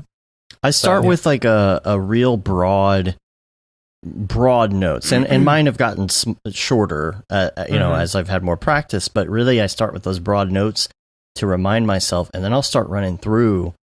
And it's very cold, and it's very, very bad. But I'll record it anyway, just so I can check the timing. I can go through. I can watch what I did, and it helps me also to remember when I go back the next time, to remember things that I did, to take shorter notes. And by the time I'm done, I'll only have like maybe 10 lines of notes, but I think that's a good process. Yeah.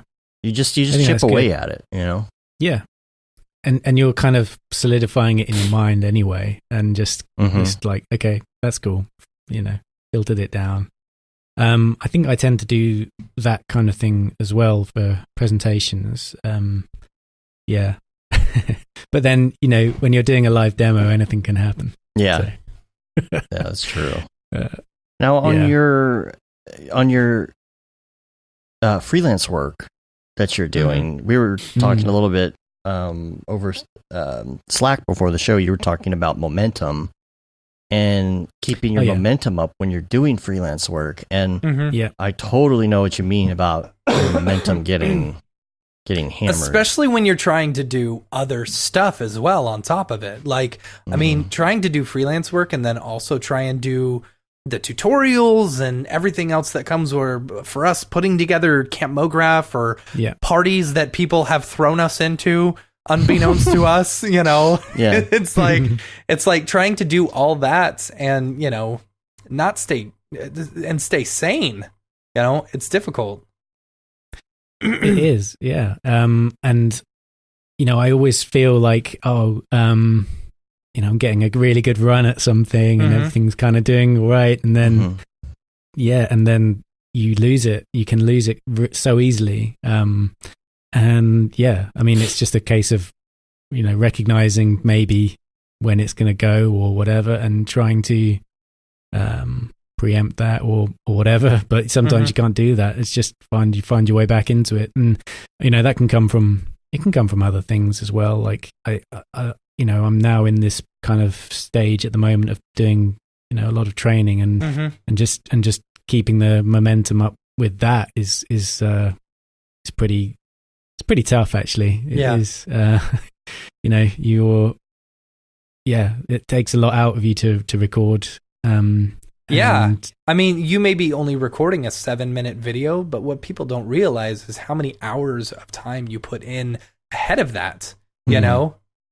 Like camp, for example, that was only 3 days, but we put a year's worth of work into it. Oh yeah. I mean, even putting together the XP challenge, that is, for sure. Yeah, I'm putting together the website. I'm testing the website, and I'm checking the project file and checking the forms and all this kind of stuff, and chasing sponsors, all this kind of stuff to make it what it is. And every single moment that you're doing that, it's taking away from paid work that you could get, or chance to go out there and make more money. you know? Yeah. Right. But it's I mean, I see some of these things as a way of like giving back to the community, you know? Of course. I don't know. But there's a momentum that you tend to get or to lose, and for me, it's weird. It's really not about like daily momentum. For me, it feels like it comes in week blocks, where this was I can like see that. a good week or it was a bad week. And when it comes to getting stuff done, I feel like there are some weeks that, well, first of all, energy level, you know, there are some days that it's 2 PM and you are just so dead tired that all you can think about is laying down and take a nap, and you lay down and take a nap. I have other weeks where I am just on it. I got energy. I can work 15 hours a day. Bam, I'm good. My email is inbox 0. I'm keeping up with it. The to-do list is on point. I'm getting my work done. I'm not as distracted by Facebook as usual. And I don't know really what dictates the good week from the bad week or why it happens. Yeah. I think you should track it. Yeah. You know, seriously. Yeah, you should write down what you're doing that week. You know, why are you feeling good? You know, there's so many variables. I don't even know where to start. Is it about sleep? Is it about diet? Is it about, I have noticed that when I'm doing 1 meal a day that I have more energy and get things done, because if I eat food at 2 or 3 in the afternoon, I'm done. I'm done. Really? I'm done for the day. I crash. See, I if I have a big breakfast, I'll crash, you know, but a big lunch, nah, I'm fine. You know, big dinner, I'm okay. So then, you know, what are you eating that makes you crash? Oh, it's like donuts and pancakes and stuff like that. Yeah. See, But for me, that's it's all I not even like. that stuff. Even when I'm on a good diet, I get tired after I eat, and I don't figure. I don't. I guess I don't know why. I'm sure there's an explanation for it, but if I hold out and wait till my workday is over to eat, then I feel a lot better and I get more done. Well, because it motivates you to actually. Your body's so hungry. starving. It's like, I'm hungry. I'm not starving because I'm on keto and I'm 1 meal a day, and I'm actually not hungry. Yeah. Like which is the whole point, I guess, you know. But I don't have that afternoon crash of just like digestion kicking in. Yeah, it's horrible. It's horrible. Yeah. You're just like, I want to do, I can't. I'm just, Yeah, the mind is willing, but the body's weak. Yeah. I don't know.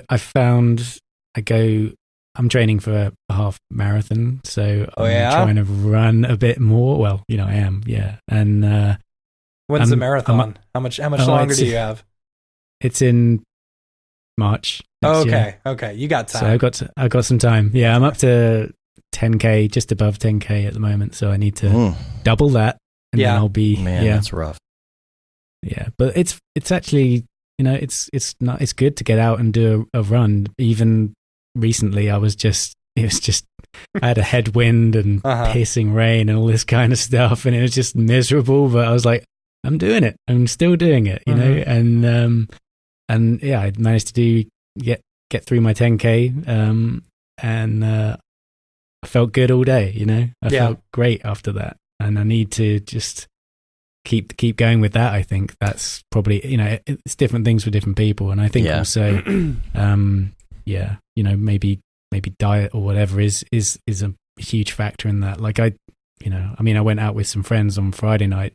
You know, you're drinking, whatever.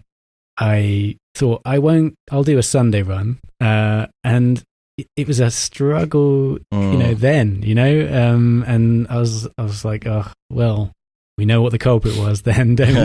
So, you know, maybe I just need to, And sleep is important, you know. I mean, sleep too. If you get 4 hours of sleep, you're gonna have that afternoon sleepies, of course. Yeah. My youngest is she just will wake up super early, and that's it. Doesn't want to go back to bed. Just how old is she? She's just turned 1. So okay. Yeah. Okay.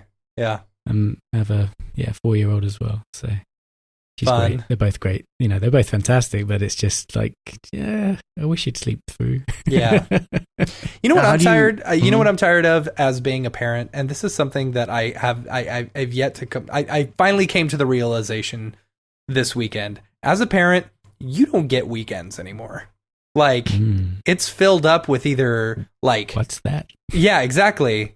Because like this weekend, for example, we had 2 freaking birthday parties for my kid. I was gonna say he the had to go birthday to parties, the man. stupid birthday parties. It's like Birthday you gotta start parties. budgeting money into your budget every month for dumb birthday parties. You know, it's like and there's that, and then like both me and my wife, we work, so trying to keep the house looking nice and in nice shape and stuff like that. It's like that's what we spend our weekends on. Our weekends are full of birthday parties and stupid crap for the kid, and then cleaning our house.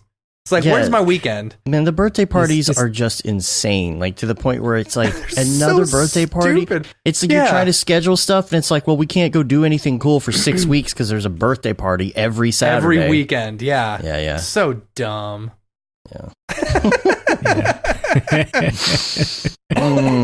Mm. And if you don't know the parents very well, it's like you got to stick around, But if you do know the parents really well, then it's like, all right, sweet, I got some time off, Yeah. I don't know. Yeah, or at bring a least it's birthday fun to go party. hang out if you know the parents. If you don't know the parents and you're in a Right. strange house and I don't know what to do with my hands, like you're just kind Right. of standing there Right. Yeah. making small talk about the weather. How long is the typical party then? Hour and a half. Yeah, exactly. You Yeah. know? At least it's it's going to be sort of 2 hours max, and then Yeah. that's it. So it's not too bad. It's not too bad, but it inevitably will be at 2 or 3 in the afternoon or something. Mm. So by the time That's you the get smart up, one. get the kids ready, then you get there and it's 2:00. Then you spend the 2 hours. Then you get them home. It's almost bedtime. Yeah. It's your whole day. Yep. That's from a planning point of view, you're like, yeah, we're going to do it after lunch because then we don't have to provide lunch. Right. So we're going to save some money there. Yeah. Yeah. That's fine. True. So how do you stay motivated though if you have a project? This is my problem. If you have a project that just, I try not to do projects I don't like, but sometimes Sometimes you got to do it for the meal. the finger thing means The finger thing. money. Yeah. Sometimes you got to do it, and sometimes you're just like, oh my god, I hate this project. I'm sorry, but I hate complicated After Effects projects with so much. They don't bother me. When the client's like, oh, can you change the timing on this one piece that causes an incredible chain reaction throughout your entire crazy nested comp project? It's just like, oh my god, like It's when you say I can, but it's going to take an extra 2 days. well, I mean, when you get this many changes, changes are changes, to them. They're Right. like, well, all you're doing is like adding a 1 second pause. I'm like, right. But it also causes me to have to change this comp and move this comp, which screws up the keyframing for that comp and then Right. pushes everything down. And then like when you hate what you're working on, like maybe you don't hate it right away. Maybe you're like, oh, this will be cool. And a lot of projects do that. You get to the point at the end where you're like, oh my God, make it stop. And when you get to that point, Hate slowly creeps in. yes, you're just like, no, I'm so over this project. And then there's more changes. How do you stay motivated? Oh man. Well, you're doing that kind of project for the money, right? Mhm. For the ends. So I guess there is that. I'm assuming. Otherwise, I mean, if there's no gain for you, then you wouldn't have taken that project on, right? Right. So there's obviously something in the back of your mind that keeps you going there. Yeah. I don't know. Is it? Yeah, it's a tricky one there. I'm not, because you know what happens. You get tired of it. You have those changes to do, but you have a couple other things on your to-do list. You check, or you Gmail. really, really like it, and you're like, I'm going to make this one awesome. This is going to be totally one for the reel, and then it becomes one for the meal.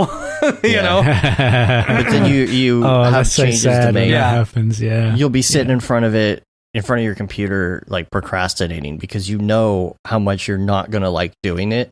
Gosh, I'm so bad at that. I'm like, I will push it off until the end of the day because I know that it's just going to be a huge pain. And I know I should not do that. Lately, I have been a little bit better. Last week was one of my motivational weeks. And I was just all over everything and I would just do it. And it sucked, but it sure did feel better when I got the thing done a day early because I didn't procrastinate till 6 and then only get half of it done. Yeah. Totally. Mm. Yeah. Yeah. Word. You just got to stick at it, haven't you? Yeah. You know, there's the ending site and, race to it. I guess that's the thing, forcing yourself into it. You know, it's like usually for me, Mondays are kind of short days because of the show. Like, but we just do it, you know? That's the thing that saying. I've found is like the hardest thing is like, I mean, if you procrastinate, you know, so much that you're dreading doing it versus just jumping into it and like starting is the hardest thing, you know? Oh, for sure. Yeah. Coffee. Sean says coffee. Yeah. I do a lot of that. That's for sure. You do. Yeah. You got to just get on with it. You know, just stop messing around. Yeah. Totally. Have a word with yourself. Mm-hmm. I need Brodeur to call me up and be like, just do it. Just do it. That's funny. You got like a special phone, speed dial or whatever. Yeah. You know? Yeah. It should be like phone. We should like a one website. of those easy buttons. One of those easy buttons, you know. Sell a Brodeur just do it button. BrodeurJustDoIt.com. Take all your dreams and just do it. It just has all the versions of him on a website rotating, and you just every time you go to it, it plays one. The Camp Mograph one was so good. So that was good. the we haven't best posted one. that yet. You haven't? No, that one's great. That's gonna be great.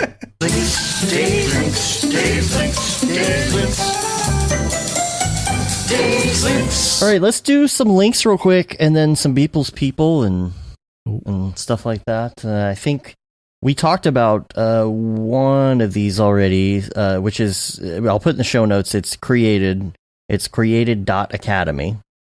Yes. And it says blurring the lines between online school and brick and mortar.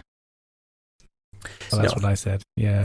Yeah. And you know what's funny? Talking about that, you know, I was thinking back to when I was taking extra classes in school, you know, at my little community college. And a lot of the classes, like even, and the same thing happened with my wife when she was taking master's courses. All of her schooling was all online, you know?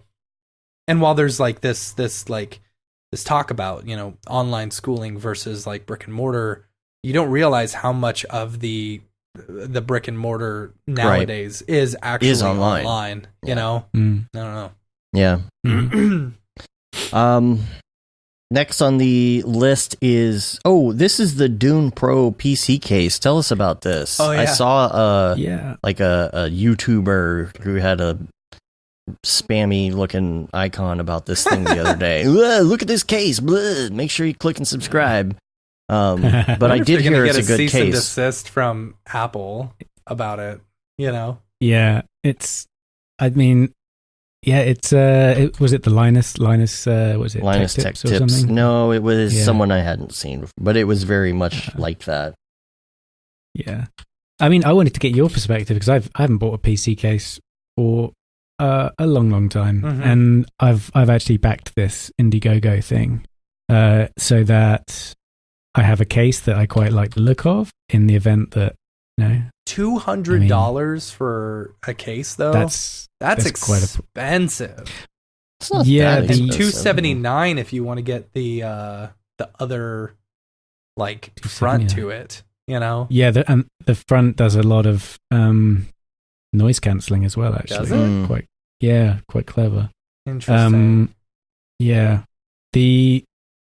Obviously they've completely ripped off the new Mac Pro. Of course, but it looks like a decent sort of quality. The frame and the frame is very similar and all that. And I mean, obviously, it doesn't have all the design and that has gone into the Apple one, you can particularly see that on the back panel, which if you compare them. Yeah. But the, and also I think maybe that top IO is a bit weird. Don't know. I mean, I think Apple do something similar, but they actually have a proper handle thing on there. So anyway, but yeah, for a PC case, and I was going to say a cheap knockoff, but it's not a cheap. It's not cheap knockoff. No. If it was $30, yeah, it'd be a cheap knockoff. But no, this is. But then I'm expecting it to be, I'm expecting it to be manufactured to a certain level of quality for that kind of price. Right. And that there's some process is going to go into getting that cover, that Dice Y they call it. The full-on cheese grater cover, to look the way it does. So, but yeah, I mean, just looking at, if you've scrolled through their page, looking at the specs of that, what do you guys think, having, built your PCs and all that? I mean, to me, a case is a case, Are you buying a case because you want it to look cool? Or are you buying a case because you just need something to hold your computer? Like my cases, I've got the Thermaltake P3 cases, which are open air cases, and I do that specifically because I need air going through the GPUs but that's because I stack all my GPUs. Doing water. Right, we're not doing water. Therefore, like if you were doing water cooled, you'd probably want a more sophisticated case. Right. But so you would say a build in this case, you'd have to sort of go water cooled. You'd want to do that, or maybe depends on how many cards. Yeah, it depends on how many cards and how fast if you want to be limited. Basically, I mean, if you want to render faster or something, not have to nerf your cards or whatever when they get too hot. Is that what it is? Nerfing? Nerf? Is that what it's called? I'm unfamiliar with this. Okay, maybe I'm saying the wrong word. What are you talking? What does it mean? What, switching them off or something? No, like making them not work as well. Oh, anyway. You're talking about just like because I got 3 cards in there, they get hot. You're just talking about changing the maximum temp, setting priority. Right, exactly. Yeah. They're not going to render as fast when you've got to change your temperatures versus water cooling and stuff like that using hybrid cards. You're going to be able to go. You're going to be render, a little bit faster at least. Okay. But I don't know. Like cases to me, it depends on whether you're looking for a really pretty case or whether you're wanting it to be functional, or you also have to keep in mind whether or not it's going to fit everything. Like that case doesn't look like it would be able to fit a lot of water cooling in there. But I don't know. Yeah. So interesting. Good points. Yeah, I mean, it's a cool case. It's expensive for what it is, but do you water cool? Did you get in early? No? Did you get in early and get the 188? No. No, I didn't. I got the standard with the Dice Y because the early ones you just don't get that cover. So, which is a real shame. Actually, I think they should have done that on the early bird. Yeah. But yeah, it's it's I don't know. I'm not sure what I'll do with it yet. Do you water cool? I had ideas of. No, I don't. No, okay. And I would be terrified of actually sort of. I don't. Same here. I know. Yeah. But what about? Are you going to try and build like a Hackintosh into it, or? Yeah, I would try and do that. Yeah. Yeah, you can do some pretty. Yeah, and you can do some pretty good. There's actually a good YouTube channel. I think it's Morganaut. I'm not sure if I've said that right, but it's she does a these are kind of like vanilla builds, So you're just it's custom EFI that I think if you subscribe to her Patreon or whatever, she'll build the EFI for you, and you just put it in using Clover and all that kind of stuff, the standard Hackintosh way, and it will just work. It's You can make an AMD Hackintosh? Yeah. You can. Really? Yeah, she's done it. Yeah. Crazy. I know. But I think OS 10 actually works better with Intel. I'm not sure. Yeah, but I was going to say, what's going to happen because they're going to change their architecture and use their own processors pretty soon. Is that going to screw up the Hackintosh world? I'm sure it will. Well, yeah, I guess. I don't know. But what are they going to do with the Mac Pro that they've put all this time into and all that? They're still using Xeons in that. So, yeah. There's, I think it's a way off at the moment. Yeah, they're going to have to still support it at least for a while. Yeah. So if you want to check out her videos, it's Morgonaut, Morgonaut, like astronaut, only Morgonaut. Yeah. Yeah. That's cool. Yeah. Also, Paper Space. What is this? This is not what I thought it would be when I clicked the link. Paperspace is a what is it like? Well, I'm reading here. Oh, cloud virtual machines. Yeah, cloud virtual machines. Yeah. So, cool. Yeah.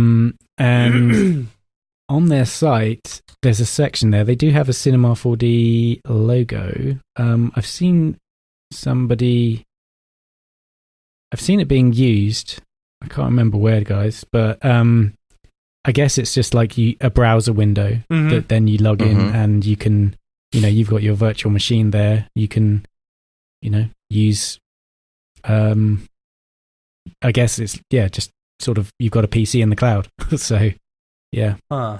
Do you have to, so you're going to have to load up all your own plugins and stuff, right? It's not like they don't have any pre-made. I don't know if they've got any pre-made machines. They might do. I don't know. And if you go, anytime I've used one of these, you've had to actually load up all your own stuff with it, and then you could log in and log out, and it would give you, it would basically charge you by how long you were using it, But this looks like it's actually got monthly stuff. But they actually have a section that says high performance workstations and render nodes for its cloud VFX. So I mean, it's made for people like us. If you scroll down that page, then you can see it says, run any software on our powerful cloud machines. And you've got, C4D, Houdini, Unity, ZBrush. ZBrush. But yeah. ZBrush, say it right. Say it right. Yeah. Oh, okay. That's cool. Yeah, because I'm wondering about stuff, of course, like Octane. If you were trying to get Octane on this thing, if you could log into your account and make it work or not, It'd be interesting to see. Yeah. I mean, I love the idea of. I think eventually stuff will get there, where you're basically just renting out a computer through a service or whatever, and it's all because I think who is it? Is it the Mill, Man versus Machine? One of them, something like that. I overheard someone talking that they were all just using machines, and all the machines were down in like the server room. And they were just running stuff, and there wasn't any lag. But that's or a anything little like that. different because it's local, and you can right. get I understand that. Yeah, but like for people, eventually, I don't know, maybe because like right now we can get gigabit up down. At my old house, I couldn't. So once everyone's more standardized, I think some of this may be, possible at least. Possible, yeah, totally. Yeah. I mean, $24 a month for a pretty nice professional machine. I'd do that, Yeah. For something that's always up to date. That's rad. Send my Gene case back. Right? Yeah. That's funny. Only other link that I have here is, this is kind of interesting. Adobe is adding a live stream function to Creative Cloud. Yeah, that's interesting. I didn't check it out, but because a lot of people are streaming what they're doing, Right. I mean, it's just like gamers and stuff. They're going on Twitch and streaming what they're working on, but it would have the option to just like stream straight from Premiere or After Effects. Say, here's my screen. Oh, really? Yeah. Oh, wow. Well, I was thinking it would be like Behance Live or something, but in a format. But yeah, that makes more sense. I'm just working on something. Yeah. Here you go. Yeah. Yeah. Still seems to me like I don't know. Here, watch me try and RAM preview. Yeah. Hey, I've just got to move this thing. And it's worse than usual. Got to put this pause in. It's half my resources are now going to the stream, so yeah. And I've got Chrome running, so you know. I mean, that's 99% of it right there. Yeah. Well, all right. Let's move on to a little segment that I like to call People's People. People's people, where do you get that people? People's people, what's up with that guy? Sweet. I've been waiting for this for like an hour. I gotta Problem go to the is, I bathroom have to so go to the bad. restroom. Uh-oh. Yeah. What are we going to do? What are we going to do? All right, I'll go first. No, what? I'll go first. Well, you go first and I'll get it going. All right. Okay, cool. So everybody open up your Beeple viewer of choice. We are going to start out with November. What are you looking through? Twitter? I'm using Twitter. Seems to be. It seems like they are less upset about pictures with nipples than Instagram is, and so you're more likely to see all of them on Twitter. I think. I don't know. November 4th, year of our Lord 2019, and this one is called "Long Way Home." I could find it myself here. I'm just going to catch you up. Here we go. Hold on. Here we go. Cool. Now, I really like this one. I think it's a great story because you see these two sitting here divided by a wall, and already you're thinking, okay, well, maybe they're like in a cell or something like that. You know, like they're both on each side of the wall. They don't know each other is there. I'm automatically thinking they're in some sort of space prison, if you will. You know, unless it's supposed to be quarters. But I'm like, why would they both be sitting on the ground? Seems like space prison. Yeah, I don't know. I'm looking. Yeah, I'm trying to look at the small version of that there. I'm just because for some reason I put in Beeple and Steve McQueen came up for some strange reason in the search. So I'm not sure why, but I'm with you now though. I've got it. Okay. So I'm just having. But see, it looks. You look at. What was that? It's got a real painterly look to it, hasn't it? Yeah, and a lot of his stuff that. has that recently, and it's kind of hard to see when you're scrolling through like Instagram or something like that because it's not very pronounced, you know, to where you would see that in a little thumbnail. But it looks like one of them has messed up, and the other guy's like, "Damn it!" You know, there's something going on here. Yeah, like. I told you to remember the extra battery. Right. Or something like that, you know. Told you to charge the double A's. Yeah, what's he got in his hand? You know, what is that?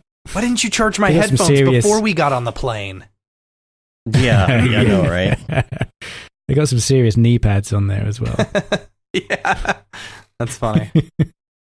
It's interesting. I mean, if they're in prison, they're still in their uniforms. Well, they just got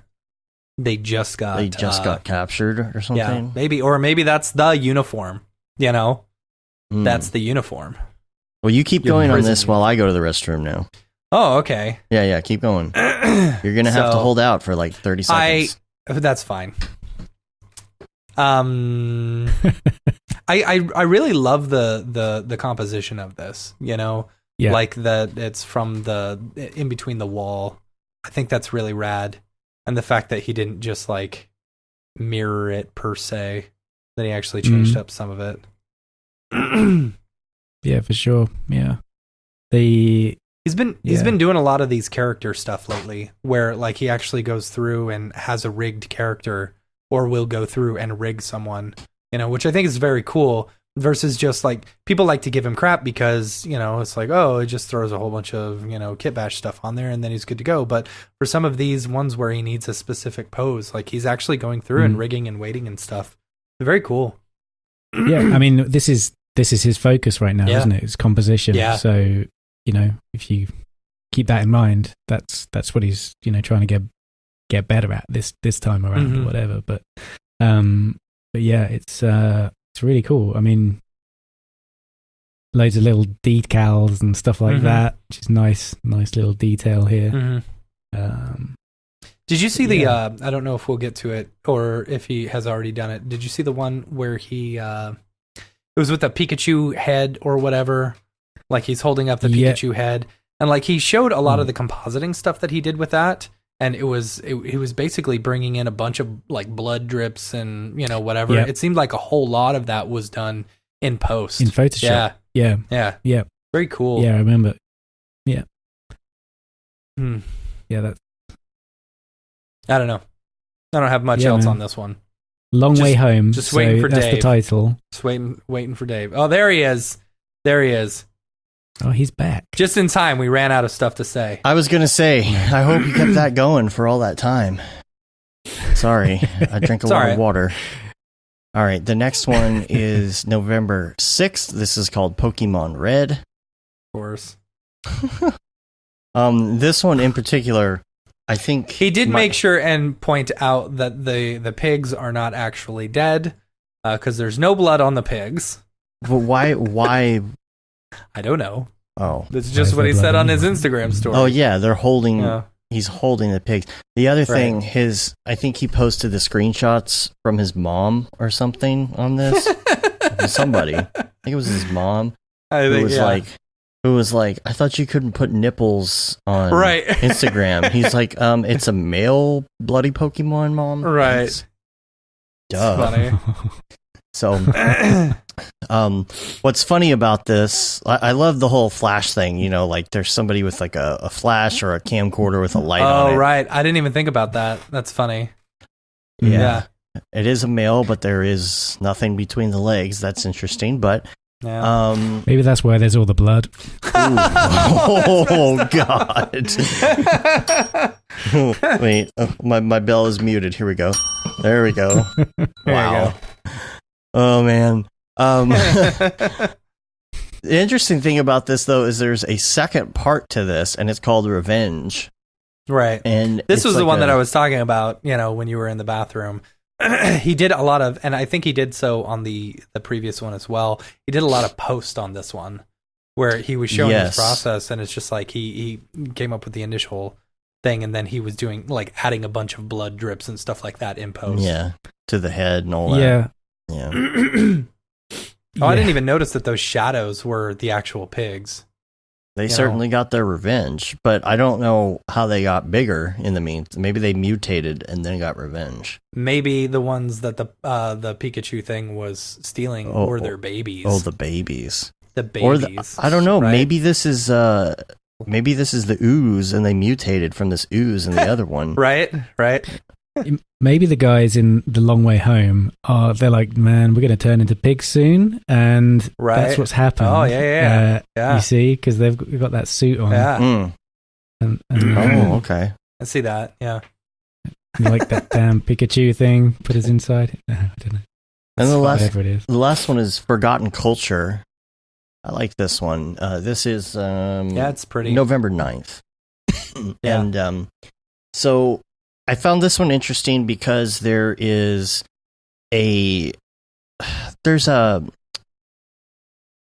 person looks almost like they're wearing a scuba suit, not necessarily a space suit, which I found interesting. But this is not underwater because you can see the leaves are falling down, and really cool sculpture. I wonder where, when he does something like this, it's like, I wonder where he got the sculpture or the person.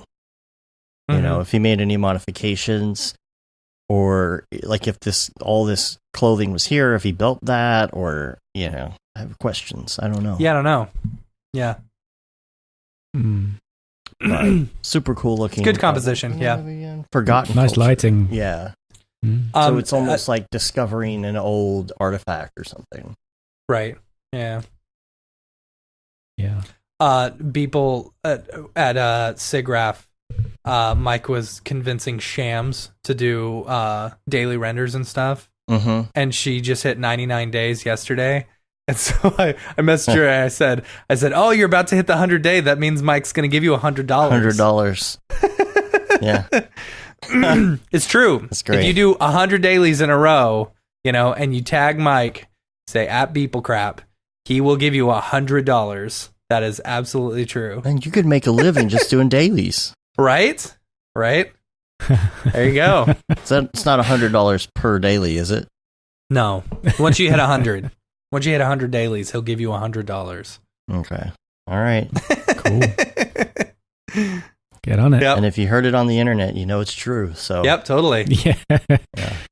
Facts. Fact. All right. Well, I think we've just about reached the end. We're at over 2 hours at this point. Yeah. Wow. I didn't know what we were going to talk about really today, but we always managed to find something to goof around talking about, you know? Always. Found a way. Yeah. All right, Andy. Cool, yo. People want to find you online. Where can they find you? It's if you go to the I'm called Andy.com. I am called Andy. It's the letter Just I and the letter I'm. O. I'm. It's not I am. I am. Do you own I am called Andy? Did I buy it? I don't know. Hopefully in the next 30 seconds, Yeah, somebody right. will take it. Oh, why does this sort of Thanks, redirect to mograph.com? That's weird. Yeah, that's so odd. He's so fast. No, I'm called Andy, and I've got that handle for Instagram, Twitter, and all that kind of stuff. Mhm. And if you want to find out about the XP Challenge, that's xp-challenge.com, and the handles are XP Challenge for Twitter and Instagram. Cool. So, yeah. Cool. Can't wait to see what people do. I know, It's right? gonna be awesome. I know. Am I barred from And- entering since we're sponsoring? What do you think? I don't know. You can enter. You may not win. Yeah, But I may also win. void or Maybe, I don't prohibited. Yeah. I don't think you're eligible. I'd encourage, I encourage the judges to even do stuff, Oh, yeah? if they have a chance, because it's then we can all go through the What process. if I enter and- as anonymous so that no one knows who I am? Yeah, We'll right. get So that there's prizes. I'll be anonymous. But where do we send the 1080, the Yeah. 2080 Ti? Yeah. 123 Fake Street. Yeah, you send it to 4chan. That's funny. Yeah. But yeah, I'm like, like you guys, excited to see what people do with this new challenge, and get some more entries into that group, because Mathis is lonely in there. Yeah. It's funny. So yeah, Cool. Cool, man. All right. Well, Thanks. we're going to get out of here. You can rate us on iTunes, leave a review, or subscribe on your podcatcher of choice. Helps get our ratings up. You can subscribe to our newsletter. We had one that just went out last week. It was very, very informative. You're missing out if you're not on that. You get all the updates about what's going on, especially like when it comes to meetups and things like that as well. What's going on, what's coming up. Say you've been there, done that, got the t-shirt with the Mograph logo tee, Paul Babb, Feel the Babb 2020 shirt, all the profits from that. Go to Doctors Without Borders, the Render Things hoodie, t-shirt, and long sleeve tee. But it's kind of getting chilly outside. You should get yourself a hoodie. And then, of course, there's the That Render is Fire shirt. Which you have to wear ironically. Yes, only ironically. Or else we are legally obligated to take it back from you. You enter into a contract when you buy that shirt. Right. So, yeah. So that about wraps it up. Check us out online. We're on Facebook, Twitter, Instagram, Periscope, YouTube, and of course, mograph.com. Thanks so much, Andy. We appreciate you being on. It's good to catch up. Yeah, man. Thanks, guys. Cool. Always a pleasure. All right. Until next See week. you at Camp Mograph. Oh, yes. Yeah, for sure. That'd be awesome. Yeah. Until next week, I'm Dave. I'm Matt. I'm Andy. Have a good one. Later, yo.